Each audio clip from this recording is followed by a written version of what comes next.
दोस्ती के नाम पर पूरव झा ने हर्ष गुजराल को फंसा दिया है। द ट्रेटर्स में एक नया ट्विस्ट आया, लेकिन उस ट्विस्ट के चक्कर में बेचारे हर्ष बाहर हो जाएंगे। जी हाँ, भले से फिनाले एपिसोड 3 जुलाई को आएगा, लेकिन मैं आपको अभी से बता रहा हूं कि हर्ष गुजराल का इस ट्रेटर्स वाले शो से बाहर होना लगभग तय हो गया। वैसे तो उस ताबूत में नाम तो तभी लिख दिया गया था जब पूरव झा ने दोस्त के चक्कर में पहले तो हर्ष गुजराल को ट्रेटर बनाया, उसके बाद में खुद ही उनकी मशाल भी बुझाई और उनको मौत के मुंह में पहुंचाया। द ट्रेटर से नए एपिसोड्स आए हैं और ये एपिसोड्स बड़े कमाल के रहे हैं, जहां एक तरफ पूरव झा के गेम की बेइंतहा तारीफ हो रही है, तो वहीं दूसरी तरफ एक सवाल भी आ रहा है कि क्या पूरव ने गेम को इतना सीरियसली ले लिया कि अब जिस हर्ष गुजराल को वो दोस्त बताते थे उसको एक तरीके से होता है ना कि जब आप शेर का शिकार करने के लिए बकरी को ढाल बनाते हो, कुछ वही किया है उन्होंने। अपने आप को बचाने के लिए हर्ष गुजराल को बलि का बकरा बना दिया। और हर्ष को जब पता लगा कि पूरव ट्रेटर, तो कह रहे वाह यार, 5 फुट का लौंडा पूरे गेम को, पूरे शो को अपनी उंगलियों पर नचा रहा है और हर रात एक मर्डर कर रहा है, किसी को शक तक नहीं है।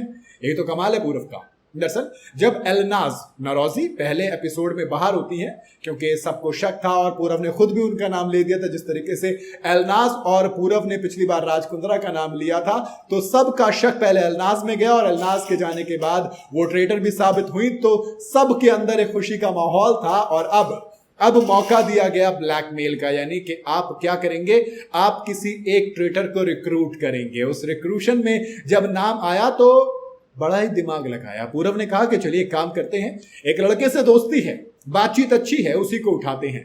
अब ब्लैकमेल में क्या मतलब था, जैसे आपको याद होगा एलनाज और पूरव ने पिछली बार निकिता को ऑफर किया था ट्रेटर बनने का, लेकिन निकिता ने मना कर ट्रेटर्स को मात दे दी थी, तो वहां पर ऑप्शन था। लेकिन यहां पर भी ऑप्शन था, लेकिन वो सुसाइडल ऑप्शन था। दरअसल ब्लैकमेल में यह था कि आपको मौका दिया जाएगा कि या तो आप ट्रेटर बनिए, नहीं तो आपका मर्डर हो जाएगा, यानी कि आपका निकलना तय है। अब हर्ष गुजराल का नाम आता तो हर्ष कहते हैं कि हाँ भाई बता तू ट्रेटर, पहले तो चौंकने वाली चीज होती है। उसके बाद कहते हैं हर्ष भाई आपके पास 2 ऑप्शन है कि या तो आप ट्रेटर बनिए या फिर आपका मैं मर्डर कर दूंगा। तो हर्ष कहते हैं इसमें ऑप्शन कहाँ है, मुझे बताना इसमें ऑप्शन कहाँ है। ऑब्वियसली भाई मैं हाँ करूंगा, मजबूरी है मेरी, तू वरना बाहर हो जाऊंगा। तो सिंपल है, वो हाँ करते हैं। अब पहले तो उन्हें फीलिंग होती है अच्छी, लेकिन फिर कहते हैं जैसे ग्राउंड पे आते तो कहते हैं अब घबराहट हो रही है, ऐसा लग रहा है कि अगर एक कदम राइट की जगह लेफ्ट ले लिया तो लोग शक कर जाएंगे। और वही चीज होती है कि ट्रेटर्स का शक ऑलरेडी मतलब था नहीं, लेकिन बहुत से लोगों को अब उस टाइम पे ट्रेटर बने जब सब पर शक है। उर्फी से लेकर तमाम लोगों का शक हर्ष गुजराल पे बहुत ज्यादा है। पिछली बार कान पे से उतर गई थी, अंशुला बाहर हो गई थी, लेकिन बकरे की जान कब तक खैर मनाएगी, ये भी तो एक कहावत है ना दोस्त।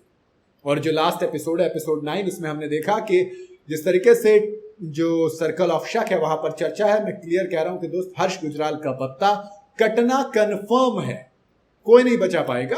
तो ये बहुत गलत टाइम पे आखिर में रिक्रूट होना, और सबको लग रहा है हर्ष गुजराल डे 1 से ट्रेटर है, जबकि बेचारा एक दिन में ट्रेटर है। एक मर्डर करके मुझे लगता है बाहर हो जाएंगे। बाकी आपका क्या कहना है, क्या दोस्ती के चक्कर में फंसा दिया? क्योंकि दूसरे एपिसोड में मशाल भी पूरव ने हर्ष की बुझाई ताकि शक भी ना जाए, यानी कि पूरव झा वाकई में कमाल का खेल रहे हैं। बाकी आपका क्या कहना है कमेंट में जरूर बताइएगा। वीडियो अगर आपको पसंद आई हो तो इसे लाइक और शेयर जरूर करें, और जाते जाते चैनल को फॉलो और सब्सक्राइब जरूर करते जाइए।